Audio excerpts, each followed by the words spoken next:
Cool. All right, so we're going to learn about representing data. So I feel this is always one of the things that they add on towards the end of like a semester.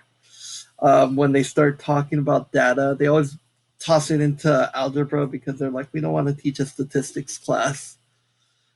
So let's get into this one. So the goals for this one, what are our objectives? So our objectives for this lesson is to use scatter plots and the equation of best fit. So this idea of the best fit line, it's basically like, let's say we have a bunch of little dots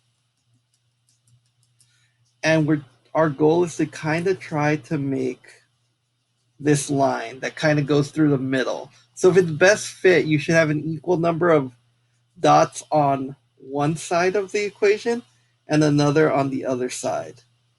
So,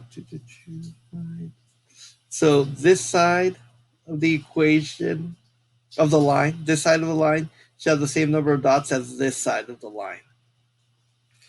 Luckily, Edmentum actually has a pretty good tool to do that.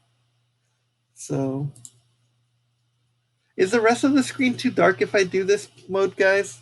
Do you like this mode or do you like just the regular one? It's okay. I'll do this for now. If you guys need me to like do a lot on the screen, then I'll do the other mode. It's fantastic. Wow. All right. So we're going to try to figure out how to do this. Like I said, there are ways to calculate it out, but I think Edmentum actually teaches with technology instead of calculating it out by hand. So that's one of the things I actually agree with Edmentum on this is teaching it through technology instead of doing it by hand.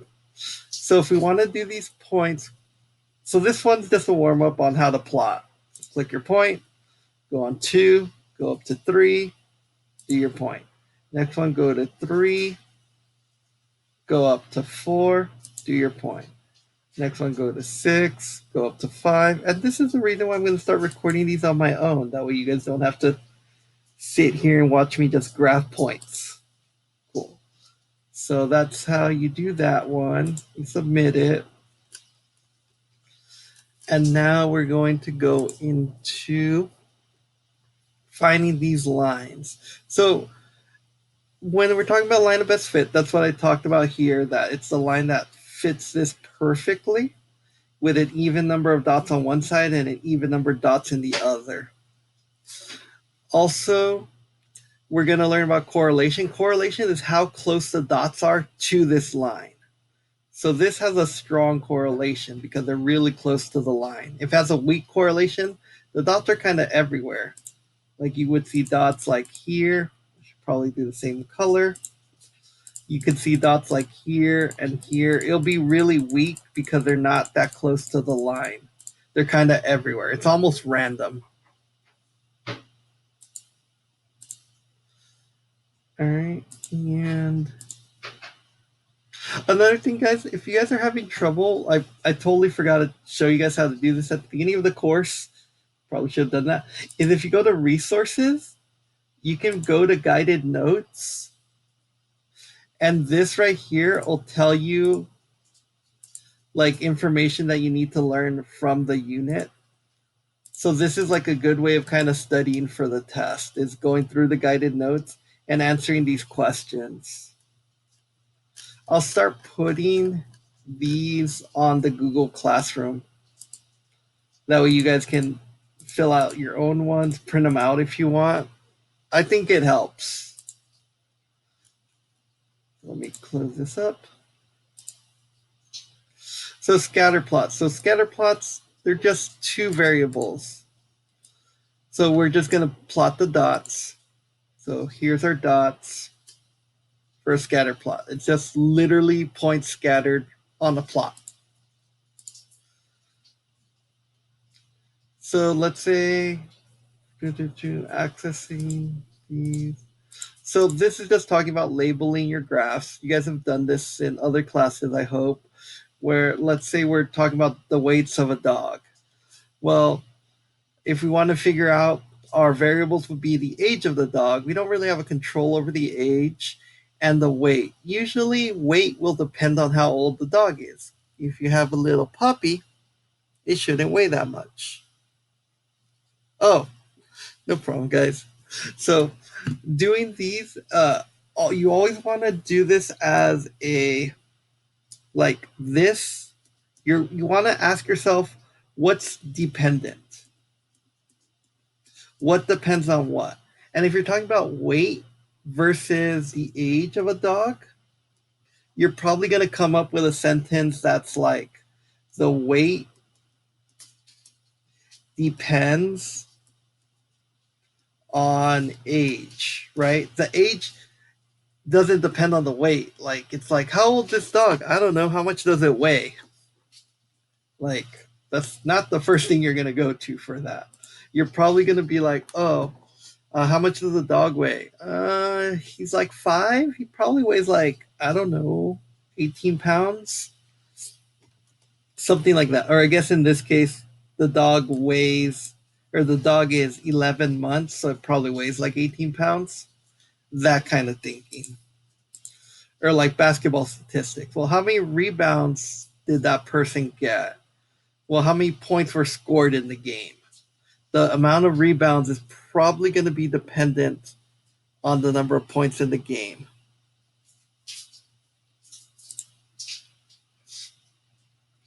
And so, how many pages did you read? Well, how many chapters? You know, like the number of pages you read is probably dependent on the number of chapters you read as well. So, what page are you on? Need to know what chapter I'm on. All right. So, when we're doing this, so playground part A. So, these are just different points. We're going to label them point A is represented by 8 and 5. So in this case, the picnic areas, how many picnic areas we have is probably dependent on how many playgrounds there are. So if they have more playgrounds, they're probably going to have more picnic areas. So now we're going to graph all of these. To save time in the class, I'm just going to show you guys the answers. That way I don't have to click every single point. So your graph is going to end up looking like this. So here we would see that there's not that strong of a correlation. Like these parks, it's kind of feels everywhere. If I were to draw a line, I would probably guess, like, I don't know, like around here. 1, 2, maybe here. 2 points on the line, 2 above and 2 below. That seems kind of, so they're very far apart, meaning that there's not that strong of a correlation.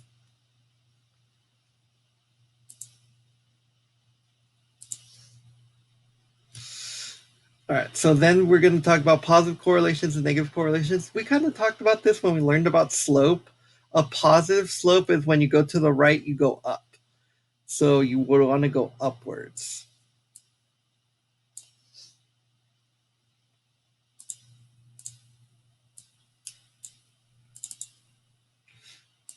I want to have a way where the graph like stays like this. Okay. And if you have a negative correlation, that's usually when stuff goes down. So if you download less, you're probably paying less money, type thing. A website holds flash sales. Okay. I guess our variables don't matter for this. Just remember that if you're going to the right, your y value is probably going down for negative. No correlation. That's where everything looks random. You're like, I don't. They're kind of everywhere. They don't really have a line that represents it that well. I always wonder why they throw this one in after lines, because I think the only reason why they throw this lesson in after lines is because once we start talking about um, the the equation of a line, that's it. But otherwise, this module's not that bad. As Maria's age increased, the time it took for her to run a mile. So as she's getting older, her mile time's going down. Well, she's actually pretty fast. I don't even know if I can run a mile in like 8 minutes anymore. So the time she took to run a mile decreased. So the scatter plot indicates a negative correlation. It's not that it's a bad thing, it's just that the numbers are going down. Negative doesn't mean bad, it just means your numbers keep going down.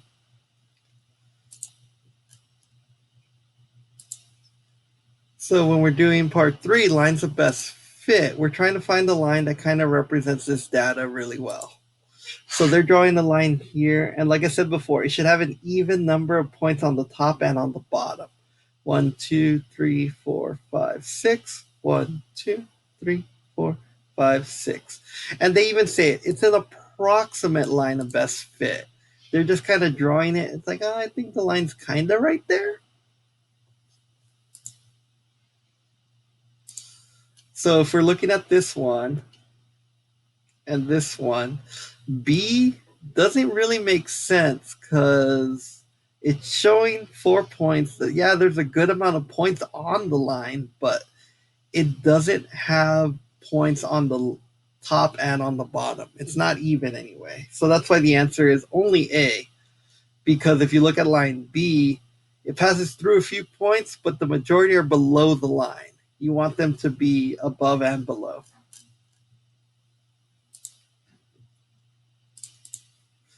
All right, and if we're doing this one, Nicholas gathered data and charged that many drivers, calculated line of best fit. So draw a line. So you're literally just going to draw a line. Again, these are approximations. So, oh, this isn't letting me draw. I'll just use my actual tool. So you're just going to grab the little drawing thing. I would recommend actually grabbing the line and just kind of going like about here and going over and try to get as many dots above the line as well as below the line.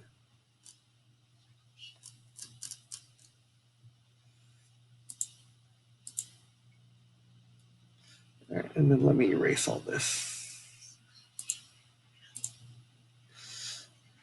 So you've seen how to do it. Now we're going to learn how to kind of calculate it. So again, rise over run. Rise over run is how the line moves. That's usually why I say M kind of starts is how we move. That's why it's rise over run. And then B is our intercept. It's where we begin. If we don't have anything, if we have 0, that's where we would start off automatically. So this one kind of looks like a 2. So this is just kind of going over slope and y-intercept again. So all the stuff that we had from lines. And then we're just going to slap them together. Y equals mx plus b.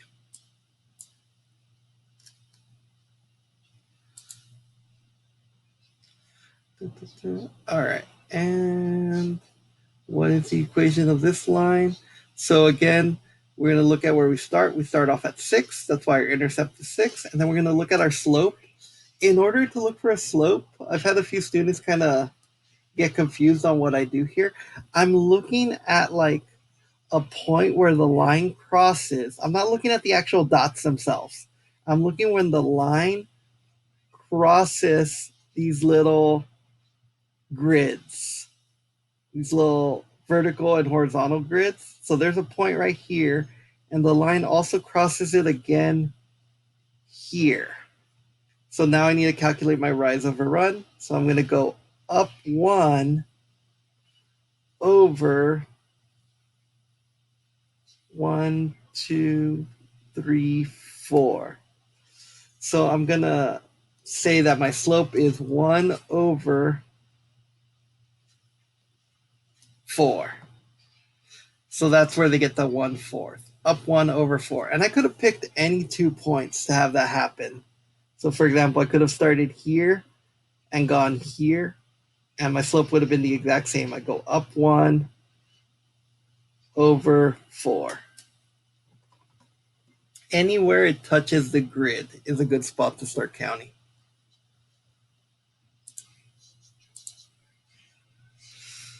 All right. So if we're looking at this, oof, let me get rid of these points.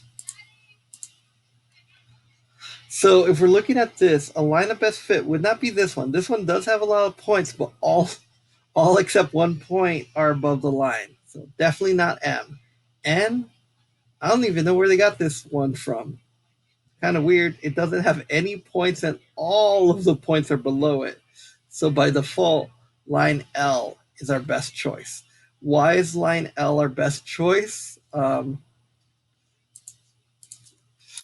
It is in the center of all the points. So I'm going to say line L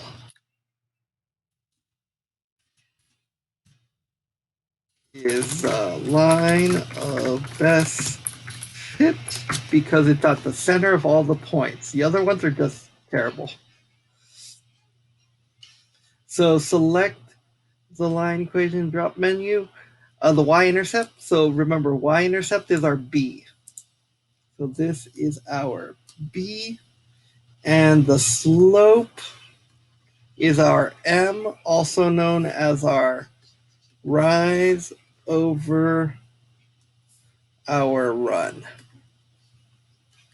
So if we look at the rise over run, we start off at here, and we're going to go up 10, because remember, we're talking about tens, and we're going to go over, what is that, another 10? Oh, it's 1 over 1? That doesn't feel right. Up 10, that's 20. So we went up 10 over. I don't know where they got the 2 from. Slope is approximately 2. Oh, I'm totally doing the wrong line. I'm sorry, guys. I was doing the slope for line M. My bad. I'm tired. So I'm going to go up 10, and then I'm going to go over 5. So if I go up 10 over 5, my slope would be 2. All right. And then we're going to just put them together. So our slope was 2, so it's 2x. And our intercept, our b was 10, so it's y equals 2x plus 10. Again, hopefully this is all review for you guys, so you should be like, oh, this was easy. I would hope you guys get a 5 on this one, because this one was one of the easiest ones we've had, because the other two options were terrible, and you guys should already kind of have an idea of how lines work. All right, so for doing this, call it causation and correlation. So causation means one will cause the other. The other one is, so the idea in statistics is this idea that correlation doesn't mean causation. So let's say, for example, we're talking about, well, let's see what they're doing. They're doing bike rides per month and miles bike per month. So this one is caused by the other. If you're renting a bike more, you're probably going to start biking more. But there are times where it doesn't make sense. So correlation does not mean causation. It's a big rule in statistics. You'll hear it a lot. Just because something does happen, like they correlate, so if something goes up, the other thing goes up, doesn't mean it causes the other. So let's look at some examples here. So unanswered.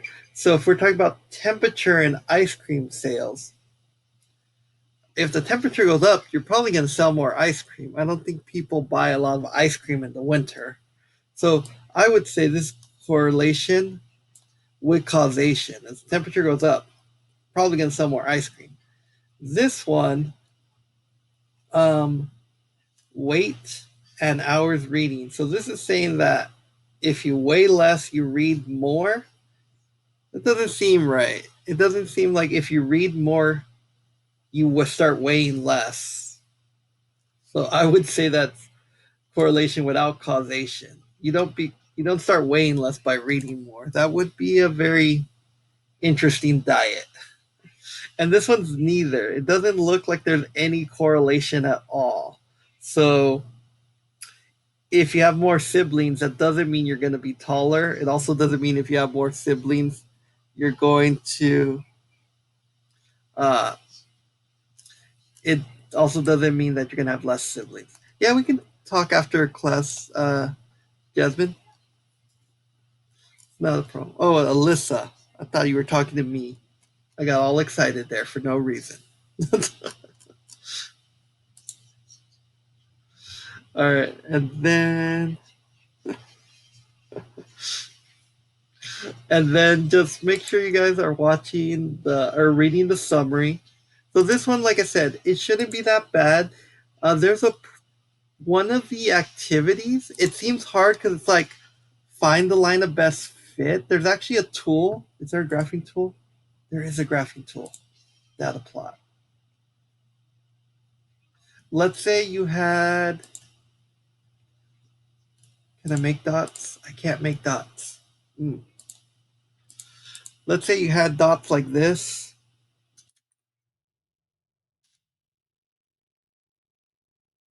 Uh, I'm just going to make up dots.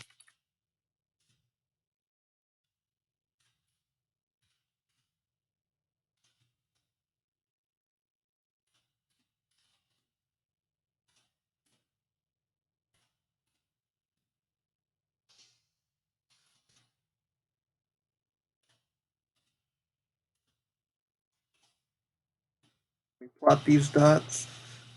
Oh, this is a histogram. No, I wanted a dot plot.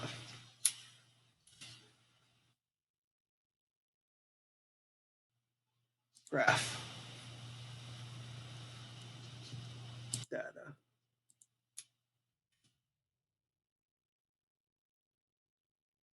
Um, well, because I didn't think this out, let me see if I can fix these. This is going to be super zoomed out because I didn't think this out at all.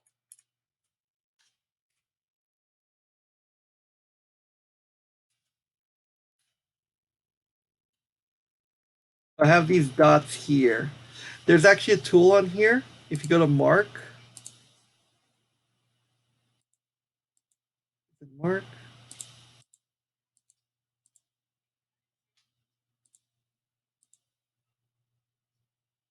come on. Of course, I can't find it now. Oh my gosh, where is it? There used to be a point here. Plot it.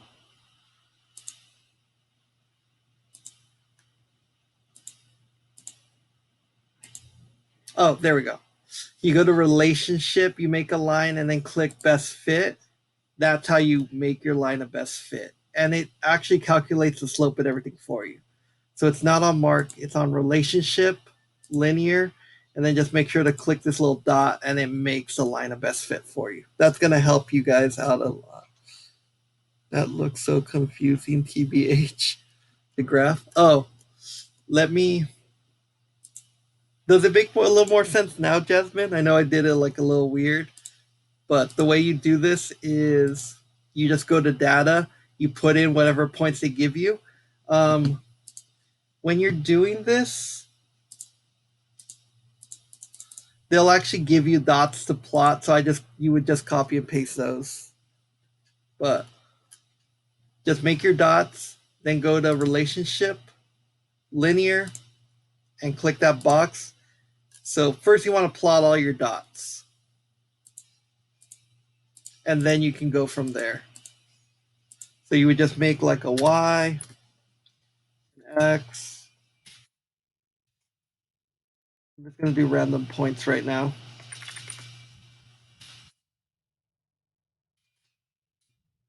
That's too high, too high.